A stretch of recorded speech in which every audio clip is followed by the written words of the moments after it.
नमस्कार दोस्तों, आप सभी का हमारे YouTube channel study for goals में हार्दिक स्वागत और अभिनंदन है।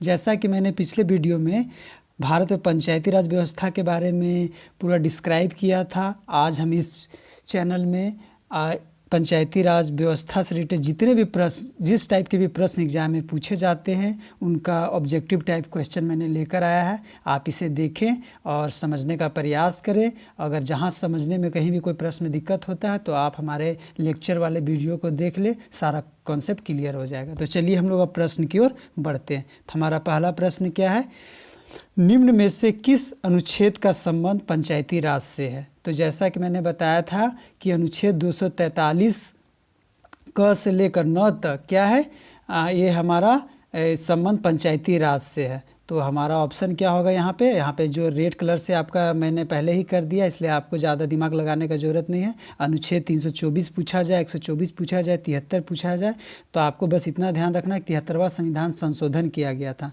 और अनुच्छेद 243 से लेकर हम अगर क से लेकर 9 तक जाएंगे तो हमें क्या मिलेगा, पूरा हमें पंचायती राज व्यवस्था की रूपरेखा मिलती है। तो हम लोग अब चलते हैं प्रश्न 2 की ओर।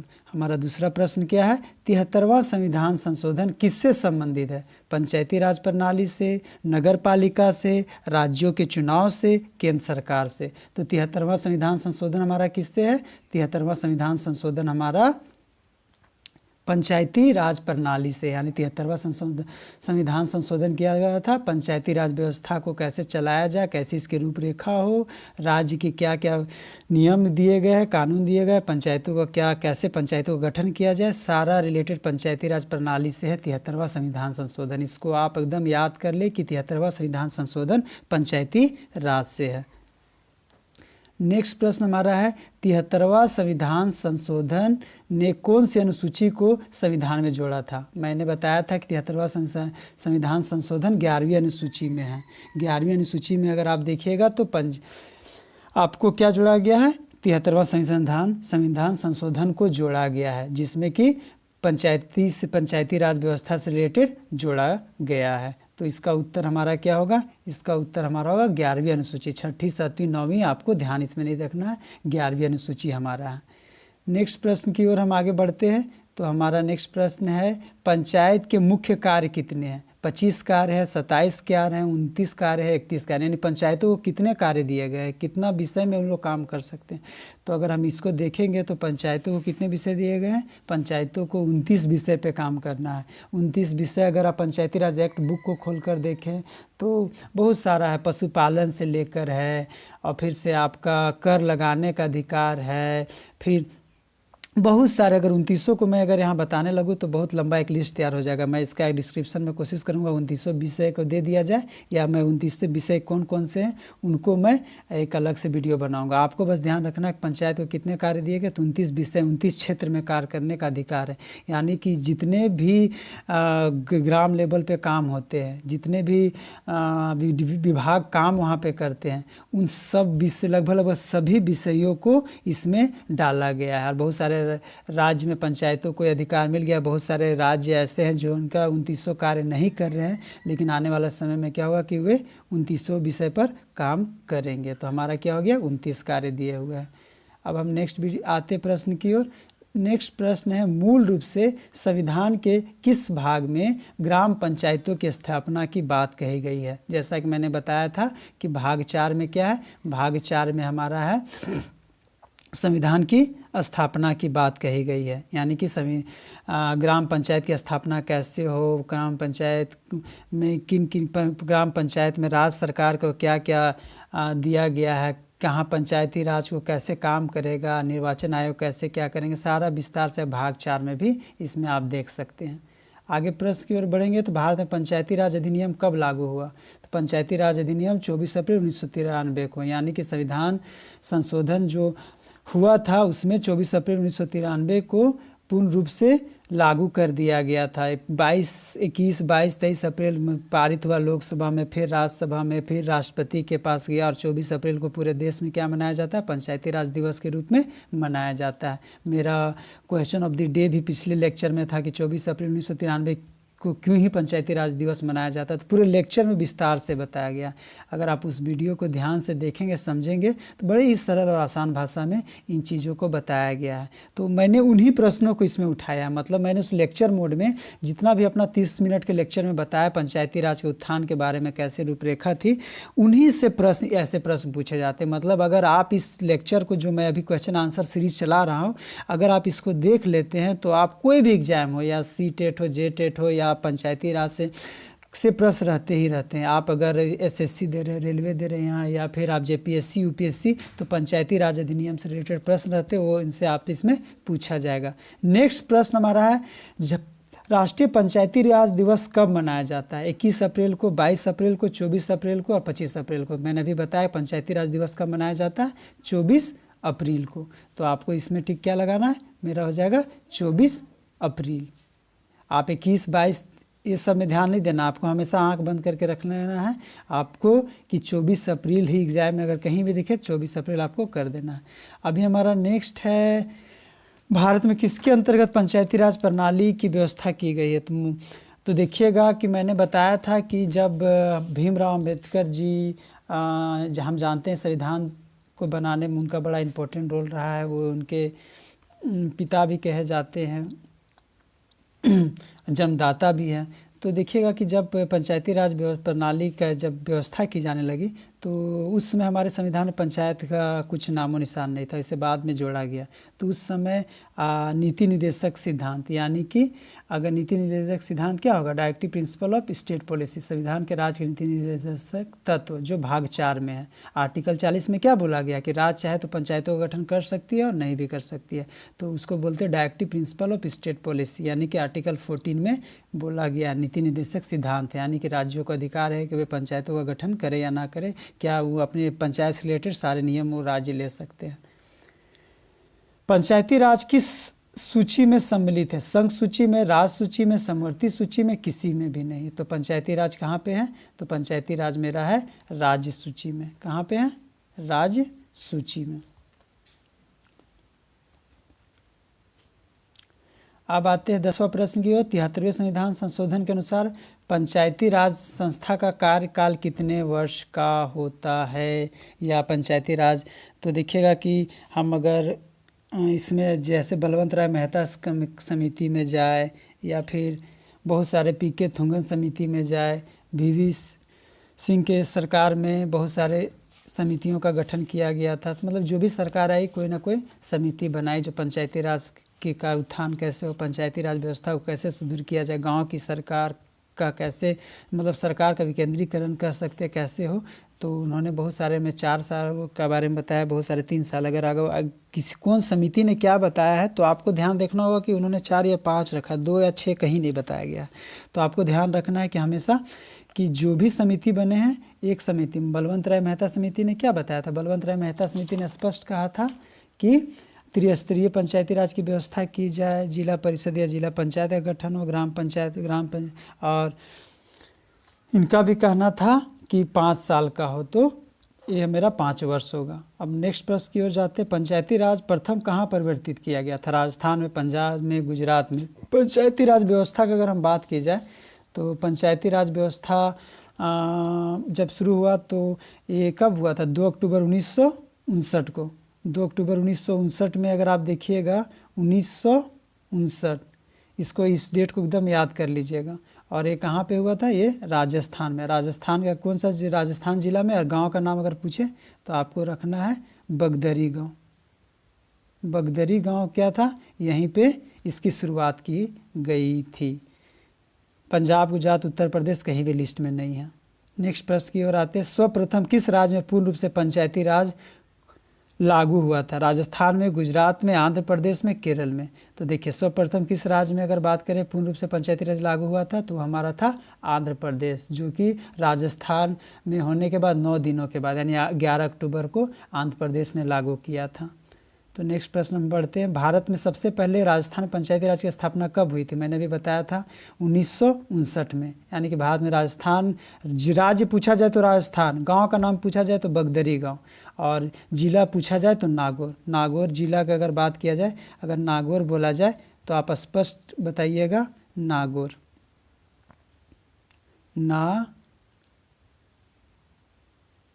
गुर, इसको आप हमेशा याद रखिएगा। अब हम नेक्स्ट प्रश्न की ओर बढ़ते हैं। पंचायत के चुनाव कराने हेतु निर्णय किसके द्वारा लिया जाता है? देखिए, केंद्र सरकार, राज्य सरकार, चुनाव आयोग, राष्ट्रपति। तो देखिए, पंचायत के चुनाव कराने का निर्णय क्या है? सभी राज्य में क्या है? चुनाव आयोग का गठन किया गया है, जो कि उनका कार्य है कि हर जैसे ही पंचायतों में रिक्त पद होता है, जैसे मान के चलिए कोई वार्ड मेंबर है, मुखिया है, जिला परिषद है, या उनका स्थान रिक्त हो जाता है, उन्होंने पद त्याग दिया या आकस्मिक निधन हो गया किसी भी वजह से, लेकिन 6 महीने के अंदर क्या करना? उनके पदों को भरना। और इनका जिम्मेवारी किनको? राज्य सरकार है। और राज्य सरकार हर राज्य में क्या किया?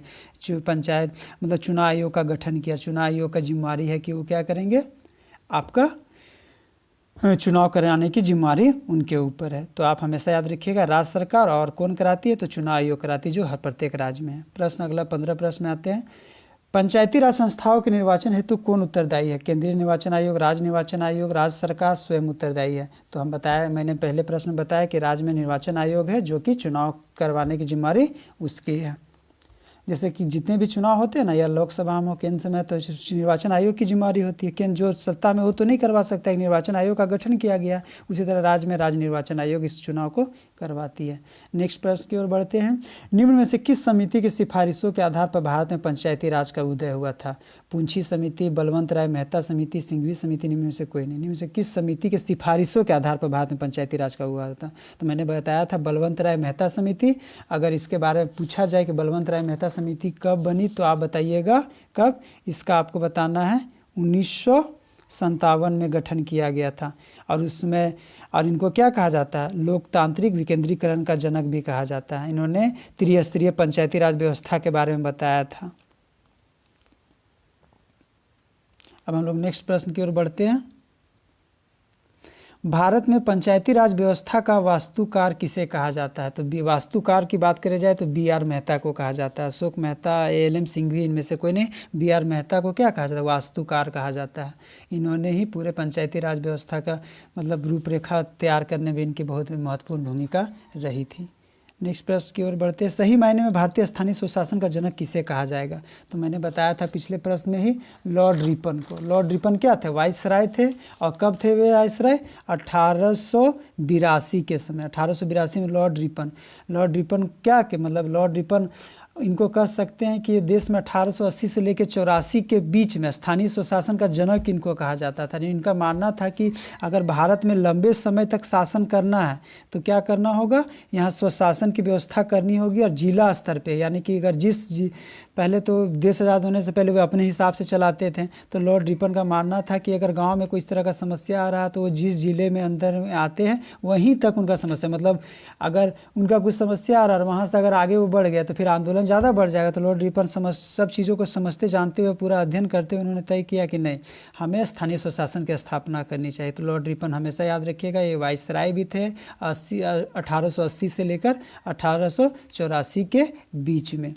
अब नेक्स्ट प्रश्न की ओर बढ़ते हैं। भारत में पंचायती राज व्यवस्था लाने के पीछे मुख्य उद्देश्य क्या था? राजनीति का अपराधीकरण को रोकना, गांवों का विकास करना, सत्ता का विकेंद्रीकरण कर जनमानस को राजनीति से जोड़ना, चुनाव खर्च में कमी करना। देखिए, महात्मा गांधी के हिसाब से चले तो गाँव का विकास करना था। और राजनीतिक अपराधीकरण को रोकना, ये तो अपराधीकरण को रोकना, ये इसको हम नहीं बोल सकते। चुनाव खर्च में कमी, ये भी तो कोई बनता ही नहीं। सत्ता का विकेंद्रीकरण, देखिए क्या होता है, केंद्र में केंद्र सरकार है, राज्य में राज्य सरकार है, और पंचायतों में क्या, अपने गांव की सरकार, गांव के लोग खुद से मिलकर चुनते हैं। गांव का लोग ही रहता है, वो गांव की समस्या को जानता है। हम जानते हैं कि दिल्ली में बैठी कोई सरकार हमारे गाँव में क्या समस्या हो रहा है वो नहीं जानता। कहाँ पानी की ज़रूरत है, कहाँ शौचालय बनना चाहिए, कहाँ पर रोड बनना चाहिए, वो दिल्ली में बैठी सरकार नहीं जान सकती है। तो गांव में, हमारे घर में क्या समस्या, गांव के लोग आपस में बैठे, मिले जुले, प्लान बनाए और एक सूची तैयार करें और एक बना के ग्राम सभा के माध्यम से पंचायत में दे, और पंचायतों में ही उसका निपटारा हो। उसके लिए केंद्र सरकार क्या करती है? फंड देती है,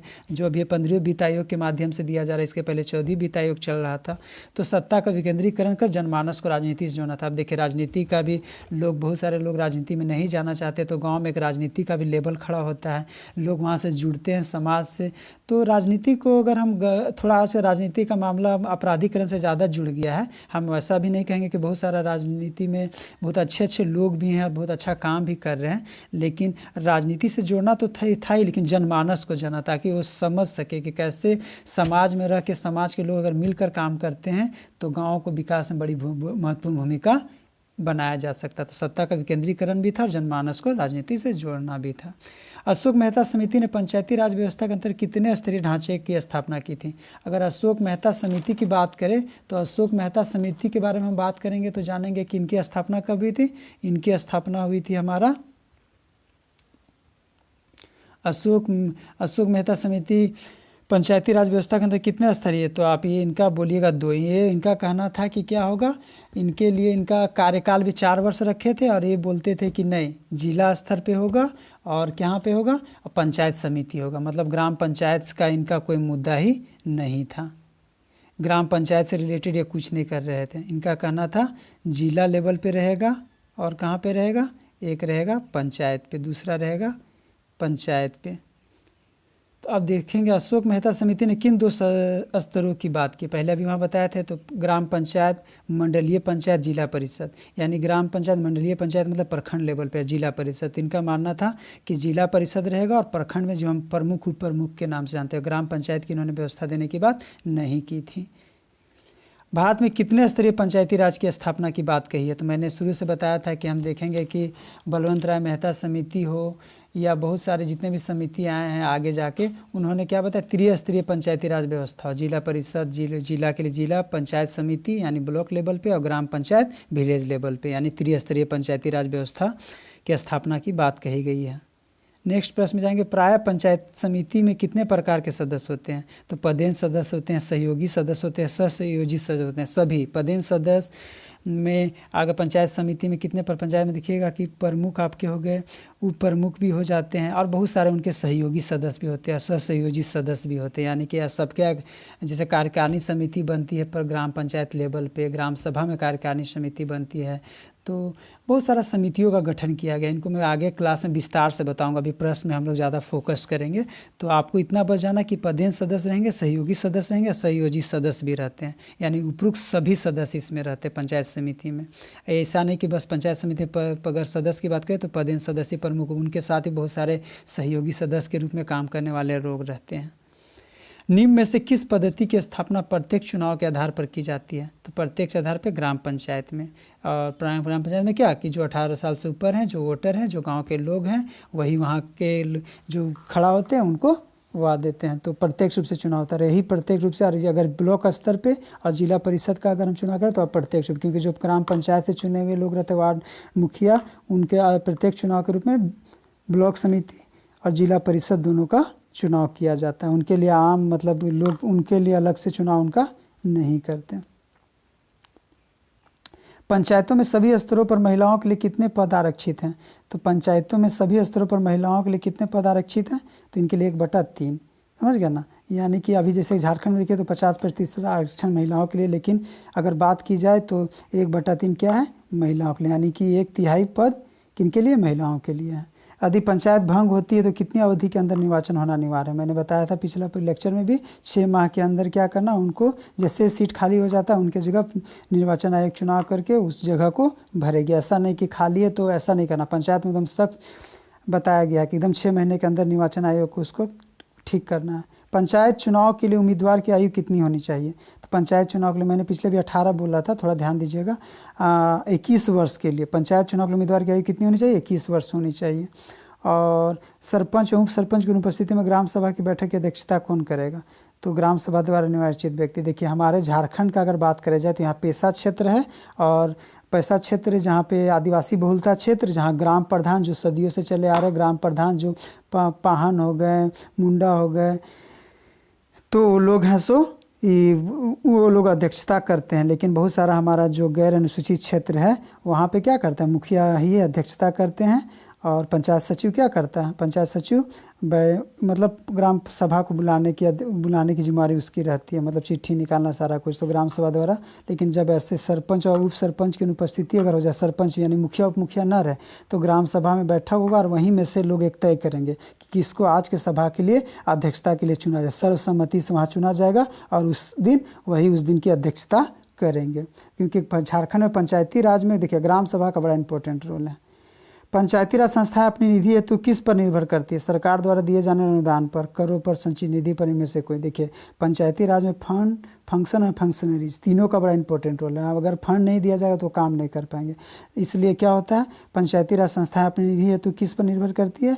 उसके लिए सरकार द्वारा दिए जाने वाले अनुदान पर। देखिए पंचायतों का भी क्या होता है, 13वीं झारखंड में 13वें 14वीं 15वीं वित्तीय आयोग के तहत अभी राशि दी जा रही है। इसी तरह भारत में जब से पंचायती राज हुआ तो वित्त आयोग के माध्यम से केंद्र राज्य सरकार को देती है। राज्य सरकार का जिम्मेदारी 15 दिनों के अंदर पंचायतों को पैसा उनके खाते में भेजे, जिसमें मुखिया और पंचायत सेवक का ज्वाइंट अकाउंट रहता है, उसमें पैसा भेजा जाता है।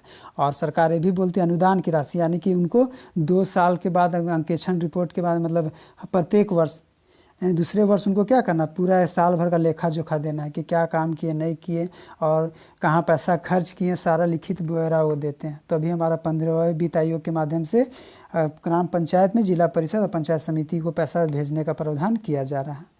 और एक वित्त आयोग का गठन भी पंचायती राज में किया गया है। ग्राम पंचायत की आय का स्रोत क्या होता है? मेले और बाजार में लगने। देखिए कहा जाता है कि ग्राम पंचायत का आय का स्रोत बस नहीं, सरकार दे दिया वही पैसा नहीं। सरकार बोलती है कि हम पैसा तो दे रहे, वित्त आयोग पैसा दे रहे, लेकिन बोलती कि नहीं आप उस पैसे को और बनाइए। अगर पैसा हम देते रहे तो मतलब आपको क्या करना, पैसा तो दिए लेकिन आप उसको और कितना बढ़ा सकते हैं।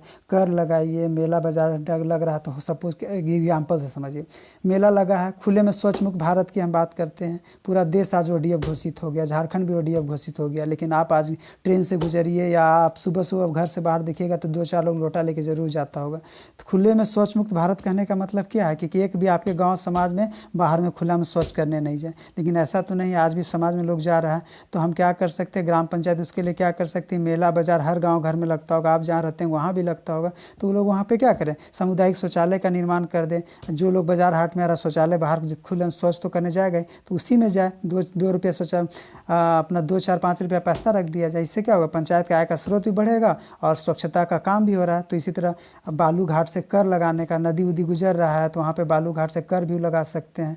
अगर पंचायत में बहुत ज़्यादा जगह है या अगर आसपास है तो वहाँ बैंक के लिए स्पेस दे दीजिए, कुछ ऐसा चीज़ के लिए दीजिए ताकि पंचायत को कुछ आय भी है और पंचायत को उत्थान के लिए काम किया जाए। तो मेला और बाजार में लगने वाले कर पंचायतों का आय का स्रोत भी है। और इसी तरह विभिन्न प्रकार के वो कर लगा सकते हैं। जल नल प्रणाली तो उसके लिए 4-5 रुपया लगा दे, क्योंकि देखिए होता क्या है ना कि सरकारी चीज़ रहता है तो लोगों का मतलब अरे सरकार है ना, सरकार आके बनाएगा, हमको क्या मतलब, इस तरह का कॉन्सेप्ट बन जाता है।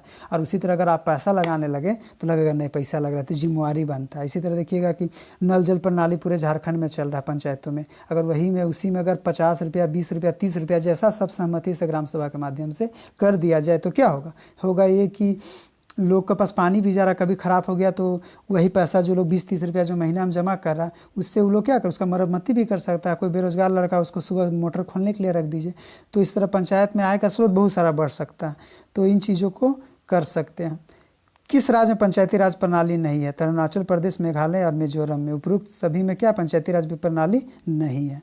और ग्राम पंचायतों कार्य की सामाजिक अंकेक्षण कौन करता है? देखिए होता क्या है कि पहले सामाजिक अंकेक्षण समझिए। सामाजिक अंकेक्षण क्या है, अगर आपको कुछ जिम्मेवारी काम दे दिए हैं और काम आपको दिए और अगर उसका ऑडिट नहीं किया जाए तो आप अपने मन से कीजिए, कोई पूछने ताछने वाला है नहीं, जैसे मन किया वैसे कीजिएगा। तो पहले राजा लोग क्या करता था, राजा लोग को अपना राज चलाने के लिए साल में एक बार बैठता था और प्रजा लोग से पूछता था कि बताइए आप राजा संतुष्ट है कि नहीं, क्या कमी रहा, क्या बेसी रहा। इसलिए बहुत सारा राजा लोग, जैसे अकबर देखिएगा, बहुत सारे इतिहास उठा के देखिए तो बहुत सारा राजा लोग को बड़ा सम्मान से, बड़ा आदर पूर्वक उनका लिया जाता है ना, हमारे इतिहास के पन्नों में अंकित। क्यों? क्योंकि उन्होंने प्रजा से पूछा, राज करने से पहले प्रजा का हित में काम किया। तो ऐसा क्यों हुआ? क्योंकि उन्होंने समय समय पर राज या प्रजा से भी लिया, तो राय मशुरा लिया। इसी तरह पंचायतों में क्या, पंचायत में काम कर रही है, पंचायत को फंड दिया जा रहा है, तो गांव का लोगों से ही ग्राम सभा के माध्यम से वहाँ पूछा जाता है कि आपके पंचायत में इतना फंड है, इतना फंक्शनरीज है, तो ग्राम सभा कैसे हो रहा है, जो पैसा सरकार दे रही है। तो उसी तरह सामाजिक अंकेक्षण यानी सोशल ऑडिट के माध्यम से उनसे पूछा जाता है, जाना जाता है कि आखिर सरकार जो पैसा खर्च कर रही है पंचायती राज व्यवस्था में, तो उसका सही से यूटिलाइजेशन आपके गाँव समाज में हो रहा है कि नहीं। अगर नहीं हो रहा है तो उसमें फिर निर्णय लिया जाता है ग्राम सभा के माध्यम से कैसे ठीक किया जाए। यानी कि प्रत्येक वर्ष वहाँ पे आपका मनरेगा हो गया तो उसका भी सोशल ऑडिट होता है। विद्यालय में मिड डे मील चल रहा है तो उसका सोशल ऑडिट होता है, जिसमें राज्य सरकार से कुछ प्रतिनिधि गांव में जाते हैं, कुछ दिन रहते हैं, लोगों का सर्वे करते हैं, पूछते हैं, बात करते हैं और पता करने का प्रयास करते हैं। ग्राम सभा के माध्यम से लोगों से पूछा जाता है, क्योंकि हमारे जानते हैं पंचायत क्या गाँव की सरकार है और गाँव के माध्यम से उनसे जान पूछ कर हमें इसे ठीक किया जाता है। तो ग्राम पंचायत कार्यों का सामाजिक अंकेक्षण कौन करता है? ग्राम सभा करता है। निम्न में से कौन सा कथन सही नहीं? भारत में पंचायती राज की स्थापना जवाहरलाल नेहरू ने की थी। मध्य प्रदेश में पहले पंचायती राज की स्थापना हुई थी और 73वां संविधान संशोधन 1992 से लागू हुआ। तमिलनाडु ने द्विस्तरीय पद्धति अपनाई है। तो देखिए निम्न में से कौन सा कथन सही नहीं? नहीं जहाँ बोल दिया तो आप नहीं में ज़्यादा फोकस कीजिएगा। पहला देखिए जवाहरलाल नेहरू ने किया ही था, मध्य प्रदेश का कहीं जिक्र नहीं है। मध्य प्रदेश सबसे पहले हम क्या बताए थे? राजस्थान पहला है।